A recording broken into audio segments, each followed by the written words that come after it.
फिर से एक बार खुदावंद यीशु मसीह के नाम में आप सभी का हम स्वागत करते हैं। आज की ये जो पुनरुत्थान की और सप्ताह का पहला दिन जो हमारे लिए खुदा की इबादत का दिन है, और इस इबादत के लिए हमने आज परमेश्वर के भवन में आज हमने बेहतरीन समय बिताया है। आमीन, हालेलुया। ऐसा लग रहा था कि आराधना और कैसा फोर्स मुझे पता नहीं, लेकिन मैं अनुभव कर रहा था कि एक अलग से कैसा फोर्स अभिषेक का ऐसा भर भर के आ रहा था जो हमारे जीवन में अद्भुत काम कर रहा है। Hallelujah, praise the Lord. एक दिन करेंगे आप ऐसा, कम से कम 4 घंटा केवल वर्शिप ही करेंगे। अब परमेश्वर लोग एक स्टाइल बोल के करते हैं, 12 घंटा वर्शिप, 24 घंटा वर्शिप, ये केवल एक स्ट्रैटेजी है।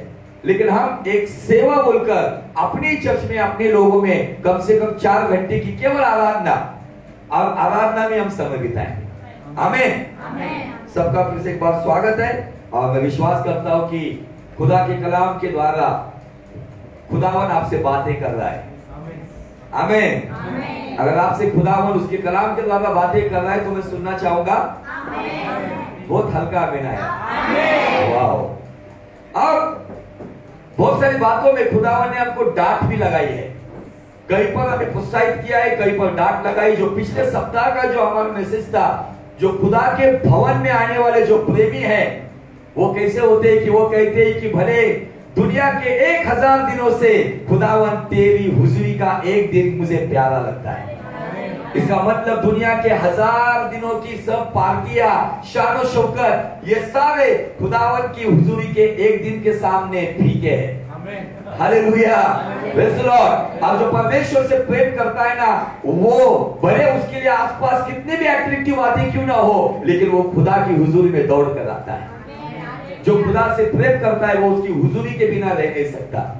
और उसके साथ साथ फेसबुक मीडिया के ऊपर से जो भाई बहन देख रहे उनका भी हम स्वागत करते हैं। परमेश्वर अगर आपको आशीषित कर रहे तो इस मैसेज को जब ये लाइव चल रहा है आप शेयर कर सकते हो, ताकि राजू ठाकुर के नाम के लिए नहीं तो परमेश्वर का कलाम सारे भारत में फैले, और लोगों का जीवन राजू ठाकुर नहीं तो परमेश्वर का कलाम बदल सकता है।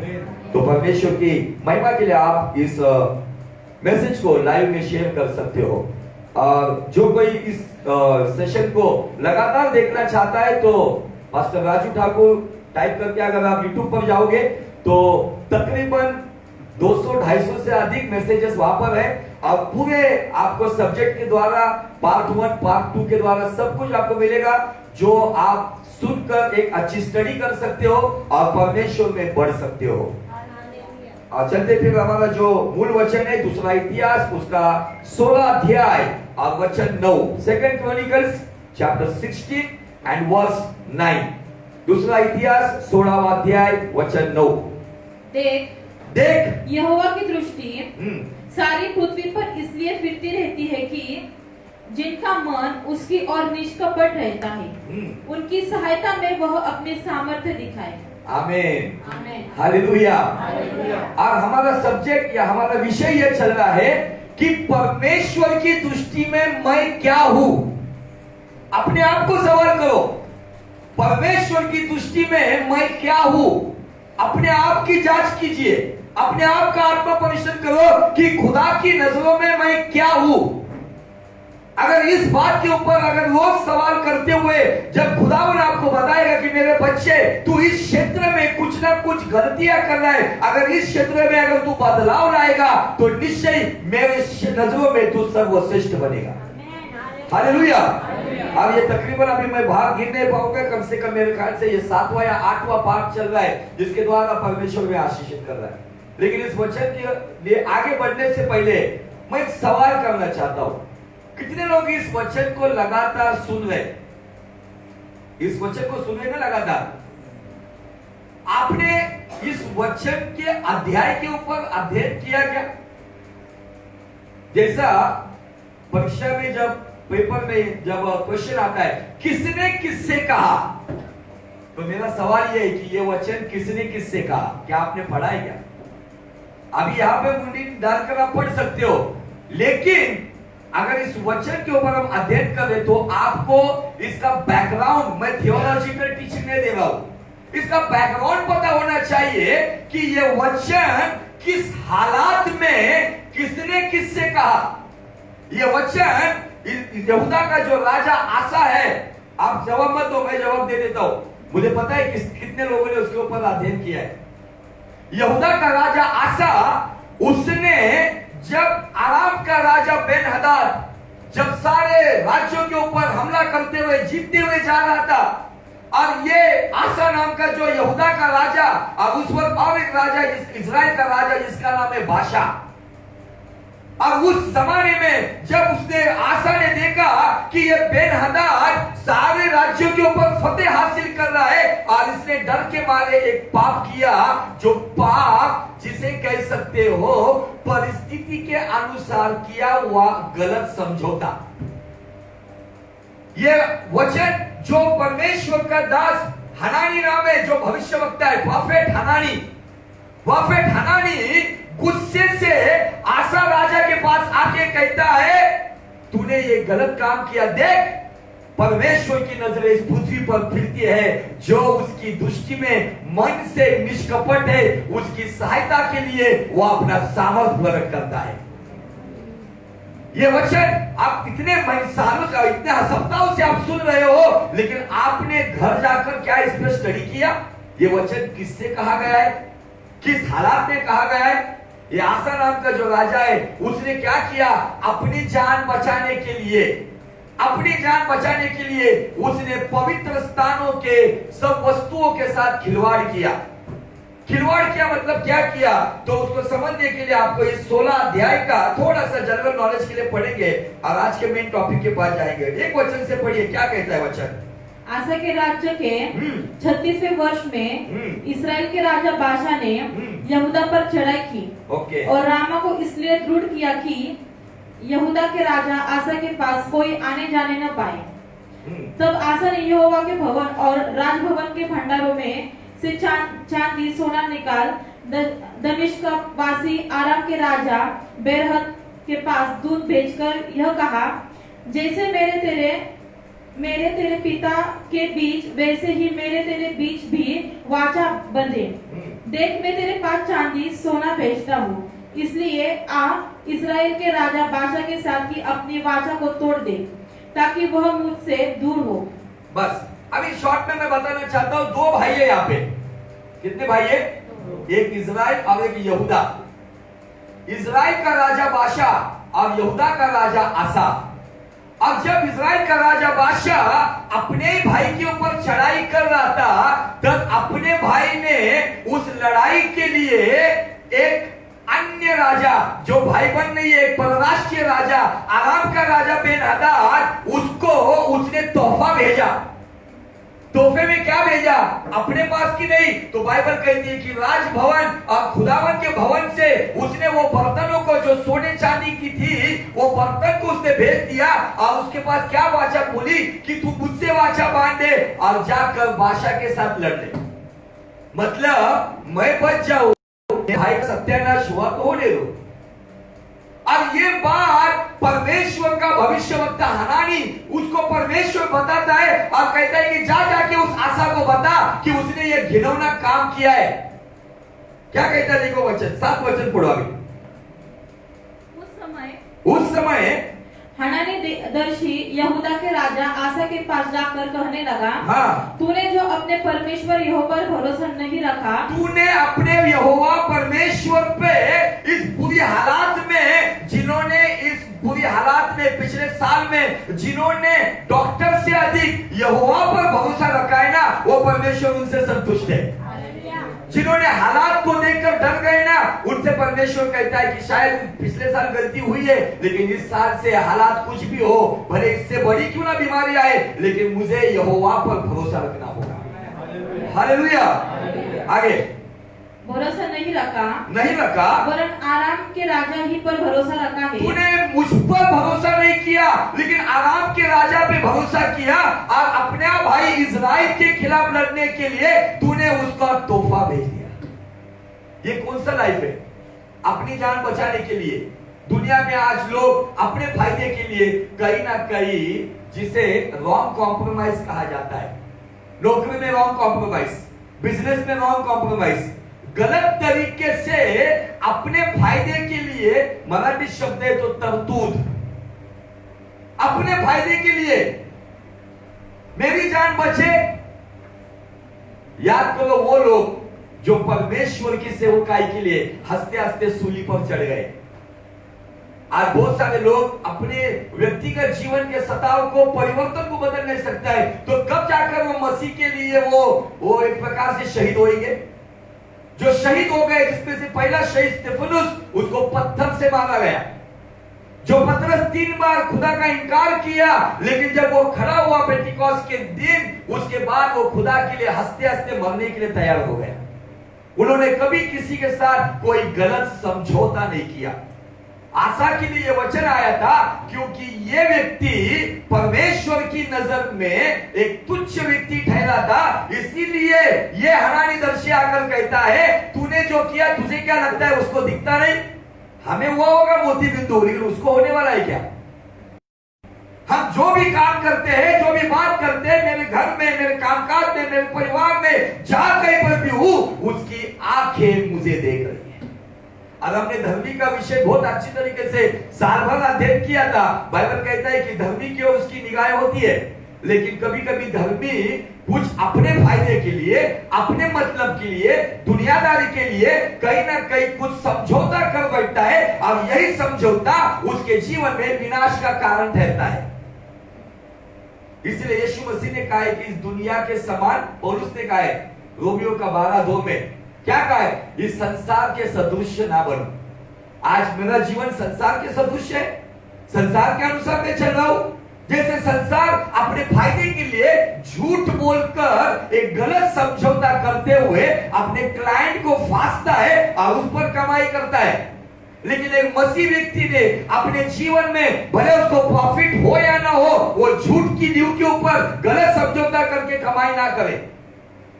हम कभी कभी जॉब में, मैं कल परमेश्वर का दास बड़ा सूरज प्रेमानी का सुंदर मैसेज मेरे लाइन पे मैंने अपलोड किया है, देख लो। आज हमारे जीवन में हमें इन छोटी छोटी बातों के ऊपर निर्णय लेना होगा। मेरे निर्णय आज से ये होना चाहिए, अगर आप झूठ के ऊपर बात कर दे तो आज से निर्णय लो, परमेश्वर मेरी नौकरी रहे या ना रहे, बिजनेस मिले या ना मिले, लेकिन मैं झूठ नहीं बोलूंगा। ये शुरुआत है आज की वो साल की। आज वो क्या होता है थोड़ा सा झूठ बोलने से, मुझे आपको पता है, यही छोटा छोटा पाप ऐसा बड़ा बन जाता है। इसलिए जो गीत रत्न में लिखा गया है, उन छोटी छोटी लोमड़ियों को पकड़ो, नहीं तो वो दाखबारी को नस्त नाबूद कर देगी।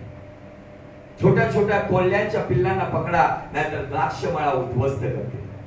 हम छोटी छोटी बात समझते, लेकिन मुझे आपको बोलना है, भले फायदा हो, नुकसान हो, सम्मान मिले या, सुन लो बात, इस अध्याय के ऊपर अध्ययन करो। ये बात किसके द्वारा कही गई, क्यों कही गई है, क्या कारण है इसके पीछे से? आसा ने परमेश्वर के भवन के सोने चांदी को उसने खिलवाड़ करते हुए उसने बेनहदाद को भेज दिया ताकि उसकी जान बची जाए। कभी कभी हम अपने लाभ के लिए किसी दूसरे को कुर्बान करते हैं क्या? अपनी गलती की वजह से हमारे जॉब के ऊपर दूसरे के गले में वो गलती को डाल देते हैं क्या? हमारी गलती होती है, लेकिन अपनी जान को बचाने के लिए क्या दूसरे को हम सूली पर लटका देते हैं क्या? इन बातों के ऊपर हमें बहुत ही सीरियसली सोचना होगा कि क्या मेरा जीवन ऐसा है कि जो सच की नींव पर है। जब भी परमेश्वर आकाश से जब पृथ्वी पर देखेगा, दूसरा इतिहास 16:9 के अनुसार, भले किसका मुझे पता नहीं, लेकिन मैं ऐसा जीवन जीऊंगा कि खुदा की नजरों में मैं एक निष्कपट, निर्दोष और निष्कलंक जीवन जीने वाला व्यक्ति हूं। सामर्थ चाहिए हमें, सामर्थ किसी के बोलने से नहीं आएगा। यह कलाम का परमेश्वर कहता है, मैं उस व्यक्ति पर सामर्थ प्रकट करूंगा जो मेरी नजरों में निर्दोष है, इनोसेंट, ब्लेमलेस, लॉयल। क्या अभी भी मेरा जीवन अगर कहीं ना कहीं गलत बातों में, तो मुझे आज ही वक्त दिया गया है, पता नहीं कल क्या हो, कल हो ना हो। क्योंकि बाइबल स्पष्ट रीति से कहती है कि कल का भरोसा रखना नहीं।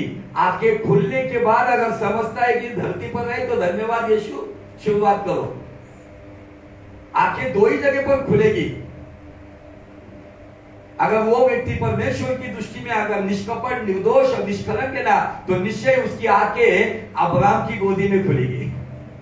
लेकिन जो व्यक्ति केवल एक बनावटी पाखंड जीवन जीते हुए मसीह खुद को कहलाता है, उसकी आंखें उस धनवान व्यक्ति के साइड में खुलेगी, जहां पर वो जोर जोर से पुकार रहा है, अब्राहम पिता लाजर को भेज, एक बूंद उंगली पर पानी भेज ताकि मेरी जुबान ठंडी हो जाए।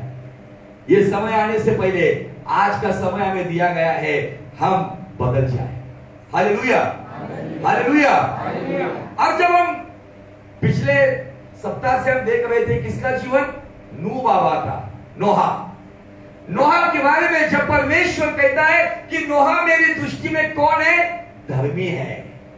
सारी सृष्टि उस जमाने का जानवर से लेके इंसान तक भ्रष्ट हो गए थे, लेकिन उस जमाने में सारी सृष्टि में खुदावन कहता है जब मैं भी पृथ्वी पर जब नजरें फिराता था तब मुझे एक ही व्यक्ति दिखा, जो नोहा, जो मेरी दृष्टि में राइचियस, धर्मी, नीतिमान है। फिर नोहा के बाद नंबर किसका आता है, कोई बताएगा? हाँ, नहीं, अभी सीक्वेंस में आएंगे, वो छोड़ दो। यहेजकेल 14:14 हम हमेशा बात करते हैं ना, एक मैंने बाइबल स्टडी भी दिया है। नोहा के बाद किसका नंबर आना चाहिए? नोहा के बाद परमेश्वर ने किसके साथ बात की? हाँ, अब्राहम के प्रभु तुझको आराधना, इसहाक के प्रभु तुझको आराधना, याकूब के परमेश्वर तेरी हो आराधना। नोहा के बाद आता है अब्राहम। अभी सवाल यह आता है, मैं पूछना चाहता हूं आपको, जवाब भी मैं दूंगा, लेकिन थोड़ा आपका भी दिमाग चलाओ, दिमाग की बत्ती चलाओ, आप भी कुछ बताओ। क्या अब्राहम परमेश्वर की दृष्टि में धर्मी था?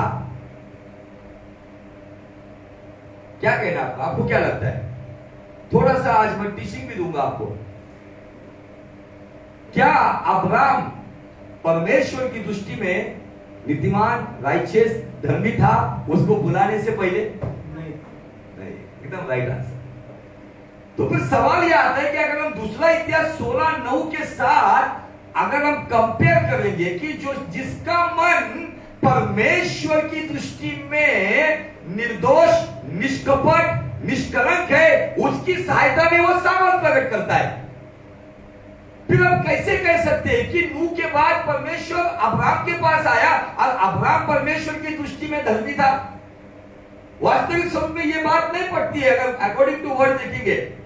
वहां पर जाने से पहले मैं थोड़ा सा कुछ बातों के ऊपर रिवीजन करना चाहता हूं। एक इंसान दूसरे इंसान की नजरों में से गिरने के 3 कारण मैंने बताया था। कितने लोगों को याद है?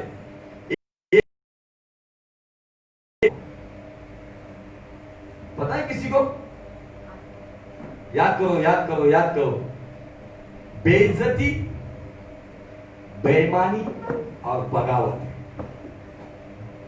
बेइज्जती, जब कोई व्यक्ति किसी व्यक्ति की खुलेआम बेइज्जती करता है, जो व्यक्ति इज्जत का योग्य है, आदर का योग्य है, जब उसकी बेइज्जती की जाती है ना, तो बेइज्जती करने वाला व्यक्ति उस जिसकी इज्जत जाती है उसकी नजरों से गिरता है। दूसरी बात क्या बताई? बेइज्जती और बेईमानी। अगर आप किसी के साथ ईमानदारी से चलते हो लेकिन वो व्यक्ति मक्कारी के साथ आपके साथ बेईमानी करता है, तो ये दूसरी चीज है, वो बेईमानी की वजह से वो नजरों से उतरता है। तीसरी चीज बगावत, विद्रोह, बंड, रिबेल। और आज परिवारों में, समाज में अगर जाओगे तो ये 3 कारण है, और इन 3 कारणों के अलावा कोई कारण नहीं जो इंसान की नजरों से गिरा हुआ है। बिजनेस में कोई किसी के साथ वहां पे वफादार नहीं है, वहां पे बेईमानी कर रहा है, इसलिए एक बार से वो लूट लेता है, लेकिन नेक्स्ट टाइम उसका बिजनेस बंद हो जाता है। क्यों? नजरों से उतर गया। एक व्यक्ति जब दूसरे को इज्जत देता है लेकिन उसके खिलाफ वो बेइज्जती के साथ पेश आता है, वहां पे वो उस नजरों से निकल जाता है। अब तीसरी बात, बगावत। और ये बगावत आज के जनरेशन में घर घर में हो रही है। मोस्टली यंगस्टर माँ बाप के खिलाफ बगावत कर रहे हैं, जॉब में बगावत हो रही है, बिजनेस में बगावत हो रही है। ये तीन कारण इंसान के नजरों से गिरता है। तो इंसान की नजरों से गिरता है तो खुदा की नजरों में आज हमें देखना है, क्या उसका आदर, उसकी इज्जत मैं करता हूं या अपनी मनमानी करते हुए अपने ही मार्ग पे चलता हूं। गीत तो गाया हमने, तेरे ही मार्गों पर चलूं, तेरी ही महिमा मैं गाऊं, तेरे ही सामने झुकूं और पीछे ना हटूं। तेरे ही मार्गों पर चलूं या तेरे ही मार्गों से मैं तुझसे गद्दारी या बगावत करूं। क्या मैं तेरी मर्जी से चल रहा हूं, मैं तुझे आदर दे रहा हूं? क्या मैं तुझसे वफादारी की जगह पर मैं बेईमानी कर रहा हूं? क्या मैं तुझसे तेरी अधीनता में हूं या मैं बगावत कर रहा हूं? ये तीन बातें मैं पॉजिटिवली बता रहा हूं आपको, अधीनता, वफादारी और पहली बात है परमेश्वर के साथ उसकी इच्छा के अनुसार चलना। इंसान बेईमानी करता है, इंसान बेइज्जती करता है, इंसान बगावत करता है। ये करने के लिए उसे क्या लेना पड़ता है? निर्णय, चुनाव। और आज कितने लोगों के निर्णय गलत होने की वजह से आज कितने ऐसे हैं जो अपनों की नजरों से गिरे हुए हैं। इसके पीछे का कारण निर्णय, मेरा चुनाव, मैंने क्या डिसीजन लिया है, मेरा डिसीजन खुदा के हक में है या मेरे हक में है, मेरा डिसीजन परमेश्वर की महिमा के लिए या मेरा डिसीजन मेरी महिमा के लिए, मेरा डिसीजन मेरे परिवार की इज्जत के लिए है या मेरी खुशी के लिए।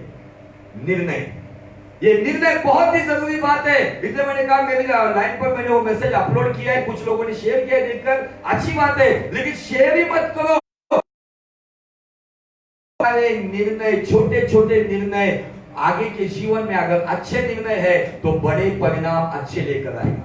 अगर आज हमारे निर्णय गलत है, आज हमारे निर्णय की वजह से शायद हम हमारे परिवार के खिलाफ जा रहे, खुदा के खिलाफ जा रहे, गलत संगति में जा रहे, यही गलत निर्णय हमारी जवानी को बर्बाद कर सकती है। बहुत ही जरूरी बात है, मैं क्या निर्णय लेता हूं, मेरे निर्णय के ऊपर मेरा भविष्य डिपेंड है। आज वो निर्णय लेते वक्त शायद ये कड़वा निर्णय है तो ले लो, लेकिन भविष्य आपका मीठा हो जाएगा। आज कहीं ना कहीं निर्णय के ऊपर ये सब बातें हैं। और अब्राहम परमेश्वर की दृष्टि में धर्मी ठहरा, लेकिन कब? जब उसने निर्णय लिया।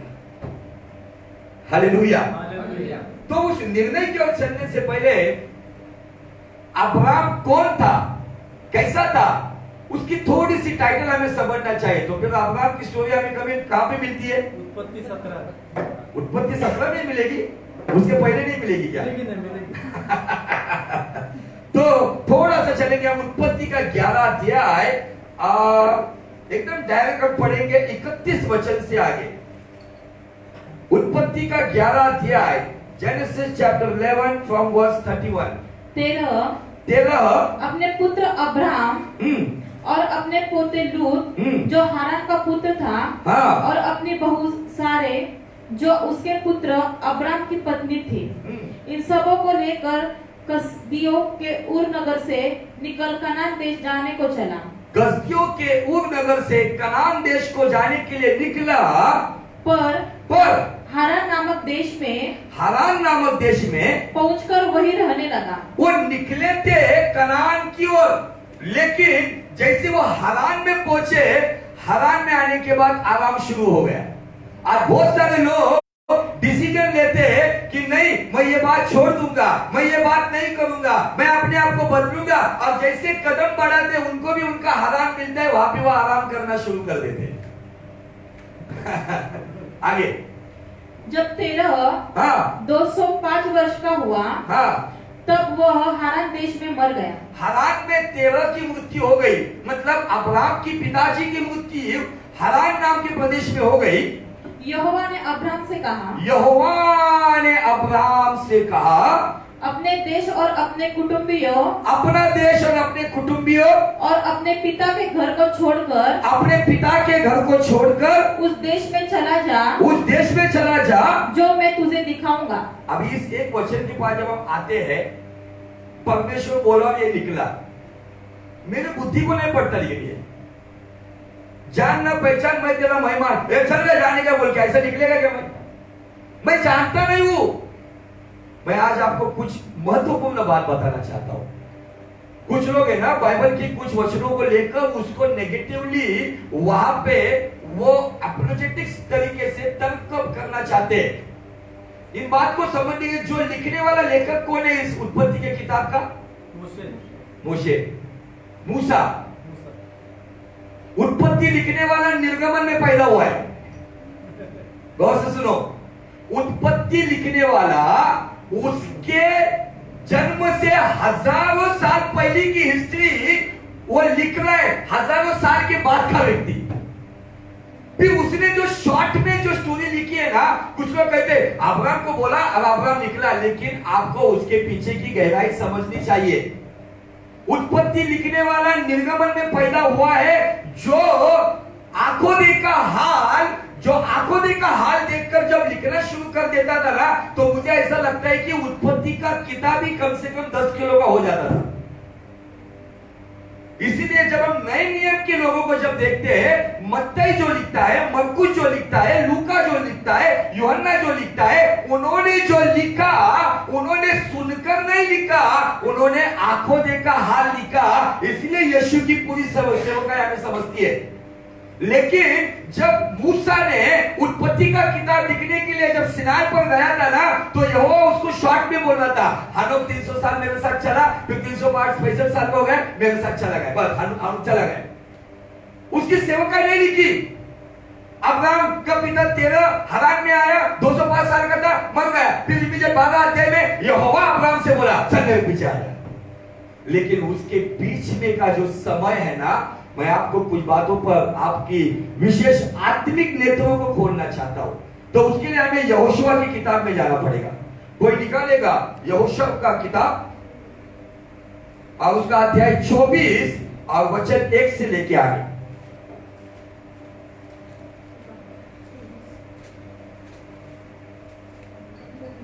यहोशू 24 1 से लेके आगे। फिर यहोशू ने इजराइल के सब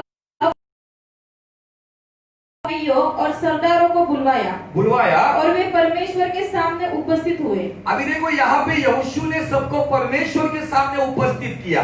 आगे, तब यहोशू ने उन सब लोगों से कहा, इस्राएल का परमेश्वर यहोवा इस प्रकार कहता है। यहोशू कहता है, मैं नहीं कहता हूँ, इस्राएल का परमेश्वर यहोवा यशुआ ये कहता है, इस प्रकार कहता है। प्राचीन काल में अब्राहम और नाहोर, प्राचीन काल में मतलब उत्पत्ति के जमाने में अब्राहम और नाहोर जो उसका भाई है, नाहोर का पिता 13 आदि तुम्हारे पुरखा महानद के उस पार रहते हुए दूसरे देवताओं की उपासना करते थे। क्या करते थे वो? यहोवा की उपासना नहीं करने वाले, वो दूसरे परमेश्वर की उपासना करने वाले थे। और वो वहां पे स्पेशली इब्राहिम का जो बिजनेस था वो मूर्तियों को बनाता था। तो सवाल दिमाग में ये आया होगा आपके लोगों की कि 12 अध्याय में वो यहोवा उससे बात करने वाले कैसे निकल पड़ रहा है।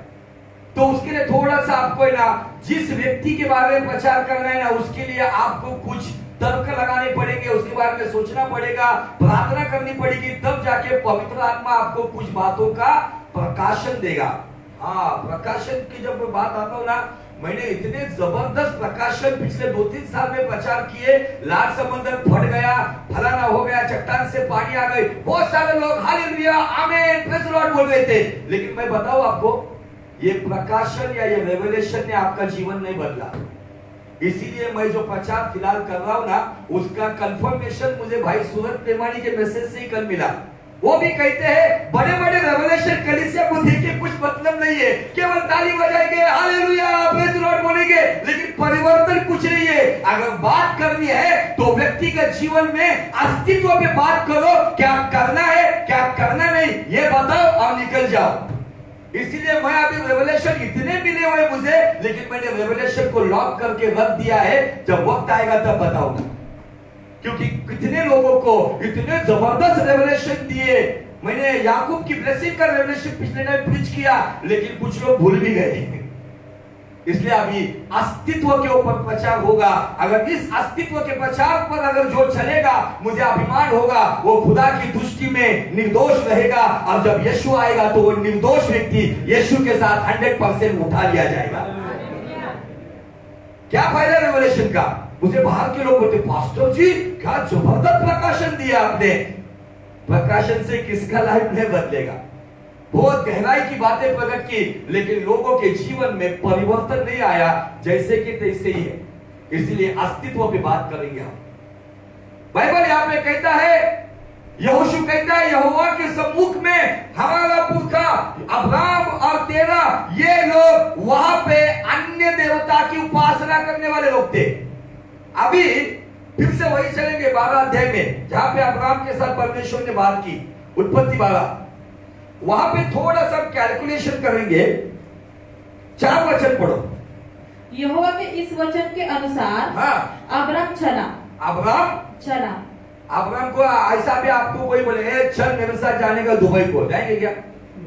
पासपोर्ट का पता नहीं, वीजा पता नहीं, कौन है बाबा, किधर लेके जा रहा है, कहाँ लेके जा रहा है, सिर्फ चल बोले तो जाएंगे क्या? एक दिन में कोई बताएगा तो जाएगा क्या? तो समझ लो इस बात को गहराई से। आगे।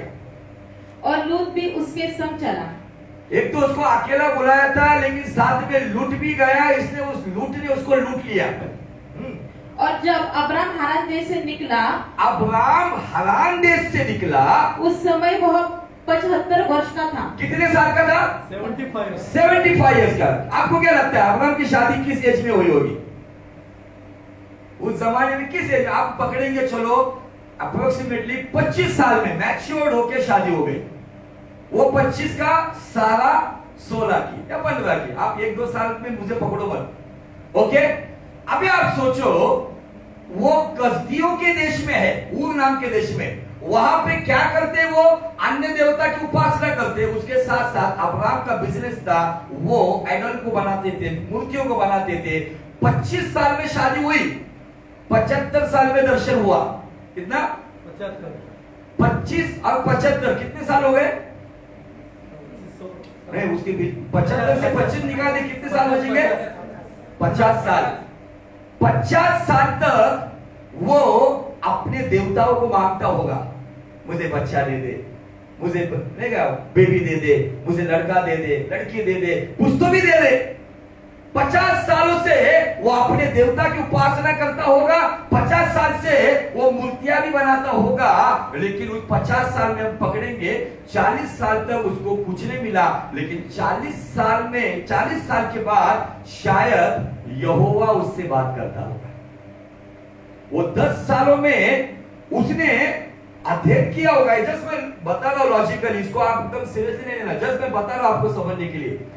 वो 10 सालों में उसको शायद आवाज आती होगी, अब्राम अब्राम, जैसे अदन की वाटिका में वो कहता था आदाम आदाम, अब्राम अब्राम। वो सोचता होगा ये मूर्ति बोल रही है क्या वो मूर्ति बोल रही है क्या? ये जानवर की मूर्ति बोल रही है क्या? ये कोई मोलक की मूर्ति बोल रही है क्या? ये बाल की मूर्ति बोल रही है? वो सब मूर्ति को देखता होगा, लेकिन एक भी मूर्ति ने बात करी, क्योंकि बाइबल कहती है, भजन संहिता 115 में दिया गया है, जो मूर्तियों की उपासना करते वो मूर्तियों के समान हो जाते। लेकिन अब्राम के लिए खुदा के पास एक योजना थी। अब्राम पहले से परमेश्वर की दृष्टिकोण में निर्दोष नहीं था, लेकिन जब वो बच्चे की चाहत में चल रहा था, उसकी शादी हो गई थी, बाइबल कहती है सारा बांझ थी। लेकिन एक समय आया जब उसने बहुत ही गौर फरमाया, इसमें से कोई भी मूर्ति नहीं बोल रही है, ये दृश्य स्वरूप में है, लेकिन बात नहीं कर सकते। कोई तो अदृश्य स्वरूप में है जो बात कर रहा है। तब जाकर उसकी आंखें खुल गई। कोई तो है, जैसे तेरह मर गया, अपने जीवन का तेवर जब तक नहीं मरेगा तब तक आपको वाणी नहीं सुनाई देगी। तेवर का मतलब क्या है पता है? उन्हीं सभी पुरानी बातों को संभाल के, पुराना जीवन, जब तक पुरानी बातों को हम जब तक संभाल के रखेंगे आपको कंफर्म कॉलिंग नहीं आएगा। आप कहेंगे मैं अगले साल छोड़ूंगा, अगले साल बचेंगे तो अलग बात है। तेरह की मृत्यु होने के बाद बाइबल कहता है अब्राहम से यहोवा ने बात की, अपने कुटुंबी अपने परिवार को छोड़ मैं कहता उस देश में निकल। अब ये कब हुआ? क्योंकि वो 10 साल में अब्राहम ने जो वाणी दे रहा था उसकी उपासना शुरू कर दी और जो मूर्तियां थी उसका उपासना करना बंद कर दिया था। ये थोड़ा सा मेरा स्टडी है, उस पर मैं आपको बता रहा हूं। क्योंकि यहोशू कहता है कि ये महानद के पीछे रहने वाले लोग अन्य देवता की उपासना करने वाले थे, तो फिर कैसे अब्राहम धर्मी ठहरा जाता है? अब्राहम ने समय लिया, समय लेकर जब कंफर्म हुआ ना, तब इसलिए अब्राहम अपने विश्वास पे अटल क्यों था पता है? क्योंकि अब्राहम बहुत सारे खुदा की इबादत करता होगा लेकिन कोई खुदा ने उससे बात नहीं की, लेकिन जो दिख नहीं रहा था, जो उसके साथ मिनट मिनट से बात कर रहा था। हालेलुया। इसलिए हमारा परमेश्वर इनविजिबल है लेकिन कार्य उसका विजिबल है, अदृश्य है लेकिन परिणाम दृश्य स्वरूप में लाता है। अब्राहम उस विश्वास करा लेकिन उसमें चलने के लिए समय लगा, उसका निर्णय पक्का हो गया। 12वें अध्याय की शुरुआत में जब यहोवा ने बात की, बाइबल कहती है अब्राहम यहोवा की वाणी को सुनकर, वो यहोवा कैसा है क्या है इसको पता नहीं है, यीशु कैसा दिखता है पता नहीं है, लेकिन उसकी वाणी को सुनकर उसको ये एहसास हुआ सालों से 75 साल की उम्र तक मैं किसी की इबादत कर रहा था लेकिन कोई मुझसे बात नहीं किया, लेकिन ये कोई खुदावंत है जिसकी आवाज मेरे जिगर तक आ रही है। तब जाके यहोवा के लिए उसने निर्णय लिया और अपने परिवार को छोड़कर वो निकला, लेकिन निकलते निकलते एक गलती कर दिया, साथ में एक पार्सल ले लिया। परमेश्वर ने उसको कहा था कि तू निकल, लेकिन साथ में बोला था कि लेके चलो, बोला था क्या? फिर जब हम देखते हैं 12 अध्याय में वो जहां पे परमेश्वर ने उसको दर्शन दिया उस जगह का नाम है शकेम। क्या नाम उस जगह का? शकेम। शकेम में उसने एक वेदी बनाई जिस वेदी को कहा जाता है ऑल्टर ऑफ विजन, दर्शन की वेदी। दर्शन की वेदी से वहां से वो आगे गया, उसने एक वेदी बनाई जिस वेदी का नाम है ऑल्टर ऑफ प्रेयर, बेथेल की वेदी। बेथेल में वो प्रार्थना कर रहा था लेकिन उसको वाणी नहीं थी, उसको खुदा की ओर से कोई आवाज नहीं थी। ये वचन हम सुन सके, लेकिन मैं थोड़ा सा अलग वे से लेकर जा रहा हूं, क्योंकि हमारा जो वचन है दूसरा इतिहास 16:9 में परमेश्वर की नजरें पृथ्वी पर फिरती है, जिसका मन उसकी दृष्टि में निर्दोष है, उसकी सहायता में यहोवा सामर्थ प्रकट करता है। अब्राहम पहले से निर्दोष नहीं था, लेकिन अब्राहम के लिए खुदा की योजना थी। उस योजना को सुनकर उसने निर्णय लिया। वो 13 जिस हरान में मर गया उसी जगह पर मकबरा बनाकर वहां पे शोक में नहीं बैठा हो। जब उसने निर्णय लिया वहां से वो निकला, नाहोर एक जगह से चला गया, नाहोर और मिल्का, और अब्राहम और सारा और लूत दूसरी जगह से निकल गए। एक निर्णय लेना जरूरी है। आज वो निर्णय लो, जब आप निर्णय लोगे खुदा के हक में, मैं आपको डंके की चोट पर बताना चाहता हूं, आप जहां पे रहते हो ना, अगर आपका निर्णय खुदा के हक में है ना, वो खुदा आप जहां पर भी हो वहां पे अपने सामर्थ को प्रकट करेगा। किसी की भविष्यवाणी से सामर्थ नहीं आएगा, किसी की बड़ी बड़ी प्रार्थना से सामर्थ नहीं आएगा। आपका निर्णय आपको सामर्थ देगा और आपका निर्णय आपको सामर्थ से दूर भी लेकर जाएगा। अगर मेरा निर्णय खुदा के हक में नहीं है तो यह निर्णय मेरा नुकसान करेगा, अगर मेरा निर्णय खुदा के हक में, यही निर्णय मेरा फायदा करेगा। अब्राहम वहां से निकला, अब्राहम के साथ परमेश्वर ने 12 अध्याय में बात की, लेकिन शेकेम में जब उसने दर्शन की वेदी बनाई वहां पे कोई वाणी नहीं थी। बेथेल में उसने प्रार्थना की वेदी बनाई, वहां पर भी कोई वहां पे बात नहीं थी, वाणी नहीं थी। और उसके बीच में हम देखते कि परमेश्वर ने अब्राहम और लूत को इतना आशीषित किया कि उनके पास जो नौकर चाकर थे उनके आपस में रगड़े झगड़े शुरू हो गए। और फिर से अब्राहम बेथेल की वेदी पर जाता है, शायद वहां पे एक सीक्रेट कम्युनिकेशन वहां पे पिता का और यहोवा परमेश्वर का और अब्राहम का होता है। वहां से आता है और वो कहता है कि तेरी भेड़े और तेरे लोगों को देख, तुझे जहां जाना है, तू अगर दाएं जाएगा तो मैं बाएं जाऊंगा। और ये सुनने के बाद जो लूत, अब्राहम उसको अपना बेटा समझता था, अपने जान से आगे समझता था, इसलिए खुदा की आज्ञा में उसने एक गलत समझौता करते हुए लूत को भी साथ में ले लिया था। ये निर्णय लिया उसने। लेकिन जब परमेश्वर की ओर से बात होने के बाद जो लूत को कहता है अगर तू जाना चाहता है दाएं तो जा, मैं बाएं जाऊंगा, लूत ने ये नहीं कहा हे पप्पा मेरा बाप तो नहीं है, मेरा बाप हलाक मर गया, तू ही मेरा बाप है, ये जाने दो, इनको क्या करना है, ये सब नौकर चाकर है, उनके लिए हमारा क्यों। लेकिन एक मतलबी बेटा था ये, इसलिए वहां से चला गया। अब्राहम के पास से मतलबी बेटा लूत इसलिए दूर कर दिया क्योंकि आशीषित बेटा खुदावंद इसहाक के द्वारा देना चाहता था। जब तक लूत नहीं मरेगा, जब तक लूत नहीं जाएगा, तब तक इसहाक, इसहाक का मतलब है प्रभु का आनंद। हालेलुया। जब तक लूत को हम निकालेंगे नहीं, तब तक प्रभु का आनंद आएगा नहीं। अब्राहम ने ये बताने के बाद लूत चला गया, लेकिन मुझे ऐसा लगता है, हमने ऑलरेडी देखा है, अब्राहम उस रात भर रोया होगा, शायद बार बार उठ कर आता होगा, अब देखता होगा कि शायद लूत फिर से आया होगा, उसको पछतावा हुआ होगा, वो लौट कर आया होगा, लेकिन सुबह तक वो नहीं आया। और जब हम 13 अध्याय का 4 वचन को जब पढ़ते हैं, इतने बड़े अंतराल के बाद जो परमेश्वर उसको 12 अध्याय में शेकेम की वेदी बनाने से पहले दर्शन देता है, इतने बड़े अंतराल के बाद परमेश्वर उसको दर्शन कब देता है, जब लूत चला जाता है। दर्शन मिलना मतलब है सामर्थ प्रकट होना।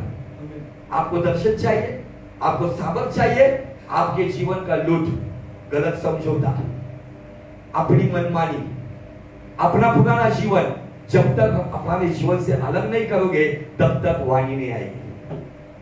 देखो क्या हुआ, 13 अध्याय वचन 14 में, 13-14 उत्पत्ति। जब लूत अब्राम से अलग हो गया, जब लूत अब्राहम से अलग हुआ, तब उसके पश्चात यहोवा ने अब्राहम से कहा, उसके पश्चात अब्राहम से कहा, जो बात शेकेम की वेदी पर नहीं हुई, जो बात बेथेल की वेदी पर नहीं हुई, जब लूत उसके ओर से चला गया, बाइबल कहती है लूत अलग होने के बाद परमेश्वर अब्राहम के साथ विजिट के लिए आता है।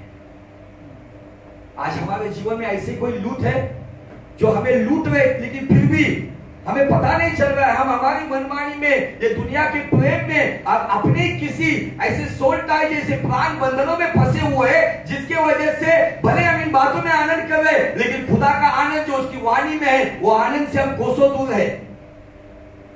अगर वो आनंद चाहिए तो जब तक हमारे जीवन का लूट हम निकाल नहीं देते, तब तक यहोवा की वाणी नहीं आएगी। बाइबल कहती है उसके पश्चात यहोवा ने वाणी की, अब क्या कहा देखो उसे, अब्राम से कहा, हाँ, आप उठाकर जिस स्थान पर तू है, आप उठाकर जिस स्थान पर तू है, वहां से उत्तर, हाँ, दक्षिण, पूर्व, पश्चिम, चारों ओर दृष्टि कर, हाँ, क्योंकि जितनी भूमि तुझे दिखाई देती है, हाँ, उस सब को मैं तुझे और तेरे वंश को युग युग के लिए दूंगा। आमीन, आमीन, हालेलुया। क्या ये बात इसके पहले हुई? 12 अध्याय में हुई है, लेकिन थोड़ा सा टेस्ट दिया उसने आचार का, लेकिन मेन फूड जब लूट जाने के बाद दिया उसने। वाणी शेकेम की वेदी पर नहीं थी, वाणी बेथेल की वेदी पर नहीं थी, वाणी हेब्रोन में आई। बाइबल कहती है जब अब्राहम वहां से आगे गया, बाइबल कहती है वहां पर उसने एक तंबू खड़ा किया, एक वेदी बनाई, और खुदा के साथ, अगर आप बारीकी से इस अध्याय को आगे पढ़ेंगे ना, हेब्रोन वही जगह है जहां पर स्वर्ग नीचे उतर के आता था और जाता था। स्वर्गदूत आके अब्राहम से बात करते थे, स्वर्गदूत को दावत दिया करता था। वो हमें एक ही दावत दिखती है ना, जब वो आया 2-3 स्वर्गदूत आए, उसमें परमेश्वर था, उन्होंने उसको खाना खिलाया, ये एक ही बात दिखती है। ये क्यों एक ही बात दिखती है? क्योंकि लिखने वाला, उत्पत्ति लिखने वाला निर्गमन में पैदा हुआ है, इसलिए उसने एक ही बार सुना, एक ही बार दिखा। अगर वो खुद प्रत्यक्षदर्शी होता था ना, तो फिर से कहना चाहता, उत्पत्ति का किताब भी 10 किलो का होता था। Hallelujah, praise the Lord. Praise the Lord. अब इन बातों से हमें क्या सबक मिलता है? जब तक हम खुदा की नजरों में योग्य नहीं बनते तब तक वाणी नहीं आएगी। वाणी दूसरा भी देता है चुपके से, वचन भी चिपकाता है वाणी देके। कौन? हाँ, कभी कभी ऐसा वचन चिपका, हम गलत रहते लेकिन हमारी गलती में ऐसा वचन देता है, नहीं नहीं मैं राइट हूँ बाबा। ऐसे मिलते बहुत लोगों को वचन, उनको आगाह किया जा रहा है आप अगर अभी भी लूट से चिपके हुए हैं फिर भी वचन आएगा, लेकिन ये कहीं ना कहीं आपको भरमाने वाली बात है। समझ जाओ, सुधर जाओ, जागरूक हो जाओ, क्योंकि खुदावन चाहता है कि मेरे लोग हेब्रोन में आए। हेब्रोन में क्या हुआ पता है? हेब्रोन इस शब्द का मतलब ही है प्लेस ऑफ फ्रेंडशिप। हेब्रोन का मतलब है दोस्ती की जगह। अब यही बात उसी विश्वास के द्वारा याकूब कहता है कि इब्राहिम परमेश्वर का मित्र हो गया। शेकेम में वो मित्र नहीं था, ना बेथेल में मित्र था। जब लूट चला गया तब वो हेब्रोन में खुदा का दोस्त बन गया। अब वो दोस्ती इतनी बढ़ गई ना, वो दोस्ती में खुदावन सामर्थ प्रकट करने को आया। पता है सामर्थ कैसे प्रकट हुआ? 318 लोगों के बलबूते पर 5 राजाओं को जीत लिया गया। 318 लोगों के बलबूते पर ये लूट को लगा अपना अलग किंगडम हो गया, अपना अलग राज्य हो गया, अपने अलग मिनिस्ट्री होगी। चलो रे बाबा अपने अलग मिनिस्ट्री बनाएंगे। अब जाकर बाइबल कहता है वो सदोम नगर के पास जाकर तंबू डाल के मस्त अपना ओन किंगडम बना के बैठा और राजाओं ने आकर उसको लूट लिया, उसको भी बंदी बना के ले गया। इब्राहिम को आकर कोई कहता है तेरा भतीजा लूट, कोई लूट कर देके गया। अब जब ये सुनने के बाद इब्राहिम को ये सामर्थ कहां से आई, अब्राहम को ये सामर्थ कहां से आई? वही जवाब है दूसरा इतिहास 16:9 के अनुसार, जिसका मन यहोवा की दृष्टि में निर्दोष है वो यहोवा उसको सामर्थ देने के लिए प्रकट होता है। हालेलुया। 318 लोग थे केवल। ये 318 लोगों के बलबूते पर बाइबल कहती है अब्राहम ने 5 राजाओं को हराया और उनको लूट लिया और लूटने के बाद अपना भतीजा लूट को भी छुड़ाया। हालेलुया। ये सामर्थ किधर से आया? ये सामर्थ क्यों प्रकट हुआ? अब्राहम हेब्रोन में आने से पहले भी खुदा के दृष्टिकोण में इतना निर्दोष नहीं था। जब उसने अपने जीवन से आज्ञा का पालन पूरी तरह से किया, जब लूट चला गया तब हेब्रोन में वो खुदा का दोस्त बन गया और वो दोस्त उसकी वाणी को भेजकर अपने सामर्थ को प्रकट करके 5 राजाओं के ऊपर 318 लोगों पर जयवंत बनाया। हालेलुया। अब केवल जयवंत नहीं बनाया, उसके साथ साथ उसको मिलने को भी आ गया। मलकीसदेक का राजा, शालेम का राजा मलकीसदेक, वो कौन है? इब्रानी का 7वां अध्याय घर जाके पढ़ो। मलकीसदेक का राजा वो दूसरा तीसरा कोई नहीं, वो हमारा मसीहा यीशु मसीह। हालेलुया। उसको केवल सामर्थ नहीं दिया अब्राहम को, तो सामर्थ के साथ साथ बाइबल कहती है खुदावन उसको मिलने आया। और मैंने पहले भी बताया वो रेवलेशन फिर से बताना चाहता हूं। दुनिया का पहला प्रभु भोज अब्राहम को मिला और दुनिया का पहला 10वां अंश अब्राहम ने दिया। कुछ लोग यहां से रेवलेशन को अपने तरीके से गलत समझकर चले गए। मैं उस बात को क्लियर करना चाहता हूं। कुछ लोगों ने कहा कि अब्राहम ने जो 10वां अंश दिया वो लूटा हुआ था, तो क्या हम लूट कर दे रहा है क्या? उनके लिए जवाब यह है, अगर आप कहते हैं कि अब्राहम लुटेरा है तो आपको अब्राहम की ब्लेसिंग नहीं चाहिए। फिर गलतियों की पत्री 3 अध्याय वचन 14 कहता है अब्राहम की आशीष हमें मसीह यीशु में मिलती है।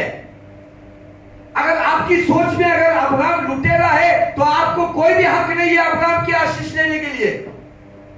बाइबल कहती है उसने 10वां अंश तो दिया ही दिया, उसके साथ जो 90% था ना उसको हाथ भी नहीं लगाया उसने। इतना ईमानदार था अब्राहम। उसने कहा ये 90% जो है ना जिन्होंने उसको युद्ध में सहायता की थी उन लोगों को वो उसने दे दिया। और इसलिए कुछ लोगों को पसंद नहीं आया कि जो प्रभु भोज लेता है, काम धंधा करता है, कमाई करता है, उसका कंपल्सरी हक है। जैसे अब्राहम ने मलकीसदेक के पास से दाखरस और उस रोटी को लिया और दूसरे हाथ अपना 10वां दिया। जो कमाने धमाने वाले लोग हैं, जो इनकम रखने वाले लोग हैं, जो प्रभु भोज लेते हैं वो 100% 10वां देना ही चाहिए। अगर अब्राहम की आशीष चाहिए तो आइए एक वचन पर हम ध्यान लगाएंगे, गलतियों की पत्री उसका अध्याय 3 और वचन 8 और 9। गलातियों 3 अध्याय वचन 8 और 9। गलातियन चैप्टर 3 वर्स 8 एंड 9। और पवित्र शास्त्र से पहले, पवित्र शास्त्र से पहले, गौर से सुनो इस बात को, पवित्र शास्त्र हाँ, ने पहले ही से यह जानकर कि परमेश्वर हाँ, अन्य जातियों को हाँ, विश्वास से धर्मी ठहराएगा। अन्य जाति को मतलब आप सब, मैं भी एक अन्य जाति से हूं, आप एक विश्वास से धर्मी ठहराएगा, कर्मकांड से नहीं। पांच धाम की यात्रा जाने से धर्मी नहीं होते, हज की यात्रा जाने से धर्मी नहीं होते, शरीर पे वस्त्र नहीं पहनने से धर्मी नहीं होते, शरीर को यात्रा देने से धर्मी नहीं होते। तो विश्वास से अन्य जाति आप और मैं धर्मी होते हैं। आगे, पहले ही से अब्राम को यह सुसमाचार सुना दिया कि, पहले ही से अब्राम को यह सुसमाचार सुनाया था। कभी सुनाया था बाबा? वो 17 अध्याय में, जब हेब्रोन में परमेश्वर अब्राहम को मिलने आता है, आज से तेरा नाम अब्राहम नहीं, आज से तेरा नाम अब्राहम होगा। अब्राहम ये नाम एक्चुअली अन्य जाति का नाम है, लेकिन अब्राहम यहोवा का प्रिय व्यक्ति का नाम है। Hallelujah, hallelujah. वहां पे सुसमाचार सुनाया था। अब्राहम का मतलब पिता, लेकिन अब्राहम का पिता मतलब राष्ट्रों का पिता। उसी वक्त उसको सुसमाचार दिया गया था, भले आज तेरे पास बच्चे नहीं है, लेकिन तेरी कोख से या तेरी नस्ल से, तेरी बीज से जो बच्चे पैदा होंगे वो सारी दुनिया में फैलेंगे। हालेलुया। अब्राहम को सुसमाचार किसी स्वर्गदूत ने नहीं सुनाया था, खुद ब खुद परमेश्वर ने सुनाया था। आगे, सुसमाचार सुना दिया कि, हाँ, तुझ में सब जातियां आशीष पाएंगी। तुझ में सब जातियां, किसमें? अब्राहम में सब जातियां आशीष पाएंगे। फिर क्यों नहीं वह अब्राहम की विश्वास की क्रिया करे? अगर अब्राहम प्रभु भोज लेता है, अब्राहम 10वां भी देता है, तो अगर अब्राहम के द्वारा आशीष मिलती है, तो क्यों नहीं हम अब्राहम? क्या पढ़ा? इसलिए जो विश्वास करने वाले हैं, जो विश्वास करने वाले, आप विश्वास करने वाले हैं क्या? कितने लोग विश्वास करने वाले? यीशु में विश्वास करते हैं ना? गौर से सुनिए, ये वचन में मेन आपके लिए मेन बेस्ट ब्लेसिंग है यहाँ पे। क्या है? विश्वास से विश्वास करने वाले हैं, हाँ, वे विश्वासी अब्राहम के साथ, गौर से सुनो, अब्राहम के साथ। अभी अब्राहम है क्या हमारे पास? ये वचन ऐसा क्यों कहता है? अब्राहम के साथ आशीष पाते हैं। अब्राहम के साथ साथ आशीष मिलती है। इसका मतलब क्या है? इसका मतलब यह है, मैंने शुरुआत में कहा था, 2 जगह है, एक अब्राहम की गोद और दूसरी जगह है वो धर्मी या धनवान का नरक की जगह, अधोलोक की जगह। यह आशीष किससे मिलती है? हमारे जीवन में भी मिलती है। और हम खुदा की नजरों में अगर एक अच्छा जीवन जीते ना, तो हमें आशीष तो मिलती है, लेकिन किसके साथ मिलती है? By one get one free. एक के ऊपर एक फ्री। कैसे मिलेगी? जब मैं वचन के अनुसार अब्राहम की विश्वास की क्रिया अगर करता हूं, तो मुझे ब्लेसिंग भी मिलती है और अब्राहम भी मिलता है। हालेलुया। मराठीमध्ये जरा थोडं तगडं पॉवरफुल स्टेटमेंट आहे, मराठीत मस्त आहे, वाचा. म्हणून जे विश्वासाचे आहे, माईक म्हणून जे विश्वासाचे आहेत, विश्वासाचे आहेत, त्यांना विश्वास ठेवणाऱ्या अब्राहम सहित इंक्लूड विथ। आपको चाहिए कि अब्राहम के साथ आशीष क्या केवल अब्राहम लेस? अब्राहम के बिना चाहिए कि अब्राहम के साथ चाहिए? अब्राहम के साथ चाहिए। अगर अब्राहम के साथ चाहिए, जो अब्राहम ने मलकीसदेक के साथ किया, वो आपको भी करना होगा। 10वां देना वो तो 10वां दिया। अगर हमको अब्राहम के साथ और चाहिए, तो 10वें के आगे भी जाना चाहिए। मैंने कहा है, मैंने लास्ट वीक में मैंने आपके साथ वाचा बांधी है कि मैं देने के ऊपर जो बात मैं बताऊंगा, लेकिन टॉपिक है इसलिए मैं बता रहा हूं। मैं बिल्कुल नहीं बताऊंगा देने के बारे में, क्योंकि मैं सब कुछ आपको बता चुका हूं, घर के हालात क्या है सब बता चुका हूं। लेकिन मुझे इन बातों पे मेरा समय बर्बाद करना नहीं है। मैं आपको आशीष की बात कर रहा हूं। ये बात कभी आपने सुनी नहीं होगी, वो बात बता रहा हूं। आपको केवल आशीष नहीं मिलेगी, आशीष के साथ अब्राहम भी मिलेगा। अब्राहम मिलेगा मतलब क्या मिलेगा पता है आपको? चलो उसका भी रिवलेशन दे देता हूं। याकूब की पत्री में भी उसका दूसरा अध्याय वचन 23 और 24। याकूब 2:23 और 24। अब्रामाने देवावर विश्वास ठेवला हा आणि ते त्याला नीतिमत्व असे गणण्यात आले. हा शास्त्राने पूर्ण आणि त्याला देवाचा मित्र म्हणण्यात आले. काय म्हटलं? देवाचे मित्र. काय म्हटले? देवाचे मित्र. गौर से सुनो, अभी हिंदी में पढ़ो ये वचन। और पवित्र शास्त्र का यह वचन पूरा हुआ। पवित्र जब ये हमने पढ़ा वहां पर भी लिखा है पवित्र शास्त्र का ये वचन पूरा हुआ जो अब्राहम को सुसमाचार सुनाया। अब यहाँ पे भी वही जिक्र किया गया है, पवित्र शास्त्र का ये वचन पूरा हुआ।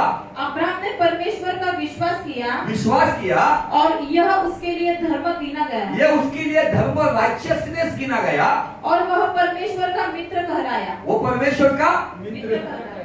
तो क्या मिलता है पता है अब्राहम के साथ? आपको आप यीशु के साथ परमेश्वर के पुत्र बनते हो, अब्राहम के साथ परमेश्वर के मित्र बनते हो। Hallelujah, praise the Lord, praise the Lord. क्या ये दोस्ती चाहिए आपको? यस चाहिए. ये दोस्ती के लिए आपको अब्राहम खुदा की नजरों में 25 साल उसको जवाब ना मिलने के बावजूद भी वो आसमान के तारों को पागल के जैसे गिनता था और समंदर की रेती को देखकर ये कहता था मेरी आने वाली नस्ल समंदर की रेती से अलग होगी, ज्यादा होगी। आसमान के तारों में वो देखता था, शायद उसमें दादा वो देखता था, शायद कोई तारा उसको कहता होगा ग्रैंडपा। उन तारों में वो अपने परिवार को देखता होगा, लोग उसको पागल कहते होंगे, उसका घर का नौकर एलिएजर कहता होगा ये बुढ़ाऊ सत्या गया क्या, दिन में तारे गिनता है रात में दिन में रेती गिनता है रात में तारे गिनता है। लेकिन अब्राहम ने 25 साल ये पागलपन दिखाया, लेकिन 25 साल के बाद ये पागलपन सारा की गोद में इसहाक की आशीष लेकर आया। Hallelujah, praise the Lord.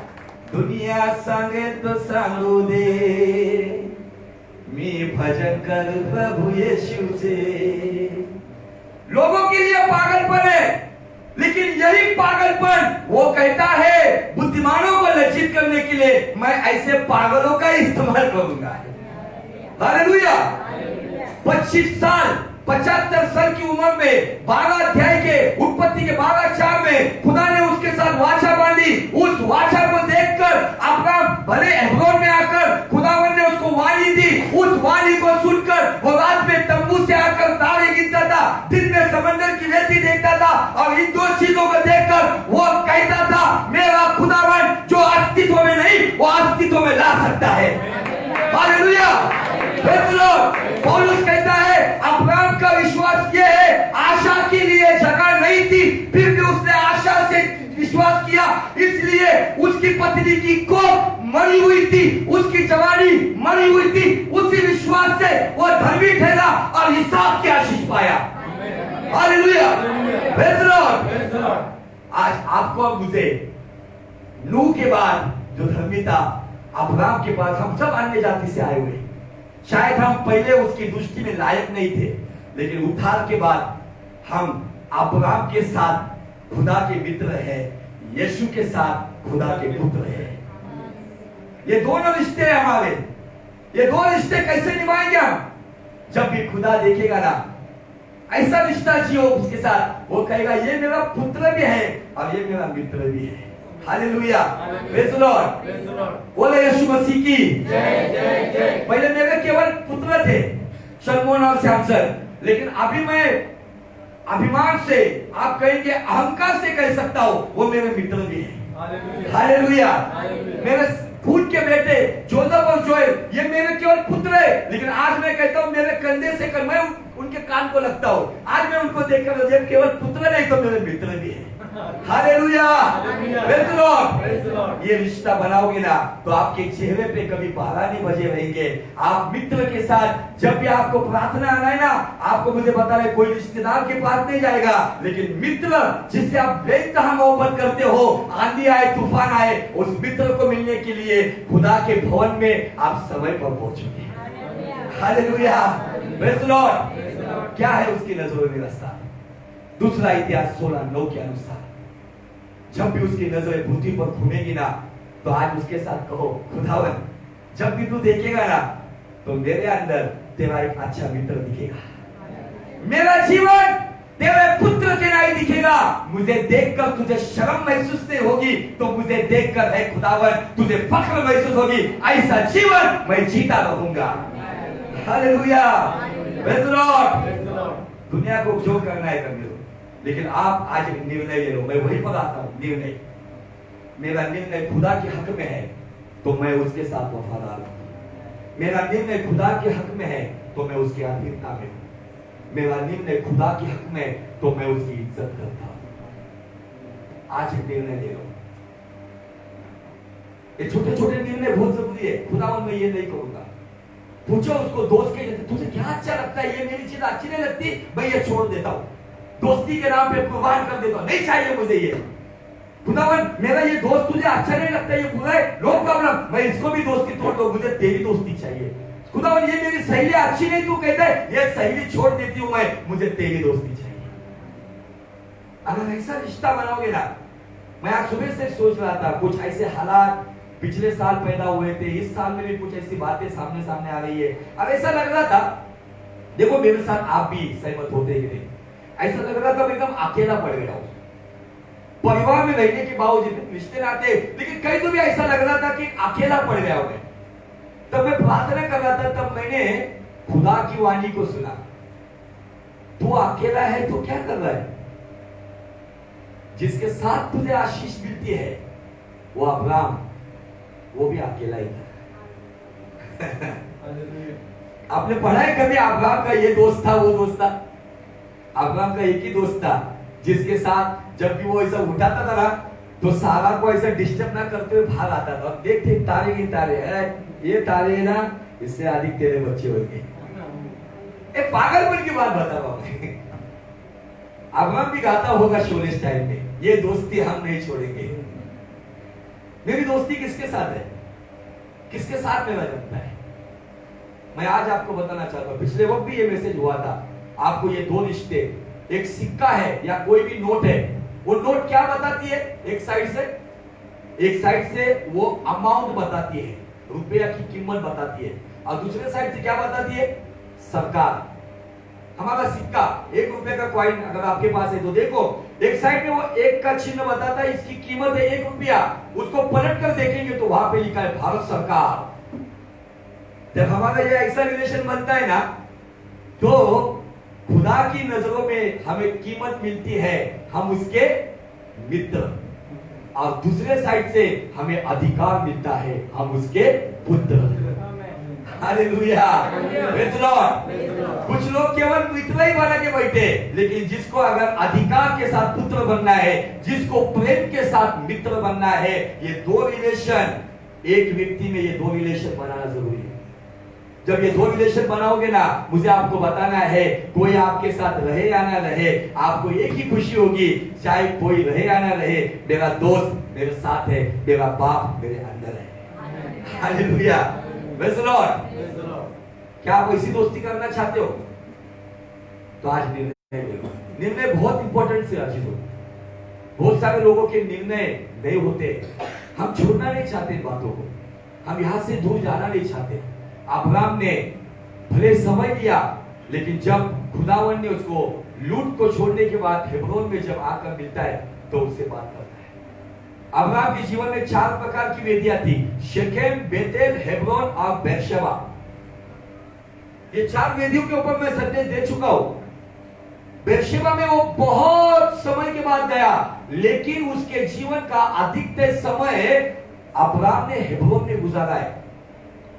सदोम गमोर का न्याय होने वाला था, वो न्याय बताने के लिए परमेश्वर हेब्रोन में उसके पास आया था, और भली दोपहर के वक्त आया था। आपकी ये दोस्ती होनी चाहिए। मैं मोबाइल के साथ कितनी दोस्ती करता हूं, मैं चैटिंग में कितना समय देता हूं, मैं किसके साथ कितनी घिनौनी बातों में समय बिताता हूं। आज कुछ निर्णय लेने होंगे कि खुदा मैं ये नहीं करूंगा, मैं ये समय ये यहां पे बर्बाद नहीं करूंगा। मेरा समय, इंसान, जानवर, कोई मित्र, कौन मेरा समय चुरा रहा है? मैं अगर उससे बेहतर मोहब्बत करता हूं तो मेरे समय पर, मेरे जीवन पर उसका अधिकार है। अगर नहीं तो नुकसान मेरा नहीं है।